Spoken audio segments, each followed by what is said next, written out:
பால்வளத்துறை அமைச்சர் ராஜேந்திர பாலாஜி தன் மீது கூறியிருக்கும் குற்றச்சாட்டுகளுக்கு முன்னாள் அமைச்சர் வைகை செல்வன் பதில் அளித்திருக்கிறார்.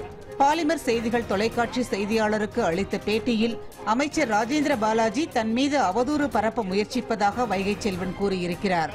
7.5 கோடி மக்களின் அமைச்சர் என்பதை மறந்துவிடாமல் மற்றவர்கள் குறித்து நாகரிகமாக பேசுவதை வழக்கமாக்க வேண்டும் என்றும் வைகை செல்வன் தெரிவித்திருக்கிறார். சொந்த காழ்ப்புணர்ச்சி கருதி தொடர்ந்து இது போன்ற ஒரு கருத்துக்களை முன்வைத்திருக்கிறார். என் பொது வாழ்க்கைக்கு களங்கம் வைக்கிற அளவிற்கு, களங்கம் கற்பிக்கிற அளவிற்கு ஒரு கொச்சையான வார்த்தையை பயன்படுத்தியிருக்கிறார். 7.5 கோடி மக்கள் உங்களை பார்த்து கொண்டிருக்கிறார்கள். நனி நாகரிகத்தோடு பேச வேண்டும், அடக்கத்தோடு பேச வேண்டும், பண்போடு பேச வேண்டும். நாளாந்தரமான வார்த்தைகளை உதிக்கிற போது இந்த ஆட்சிக்கு கெட்ட பேர் ஏற்படும், இந்த கட்சிக்கு கெட்ட பேர் ஏற்படும்.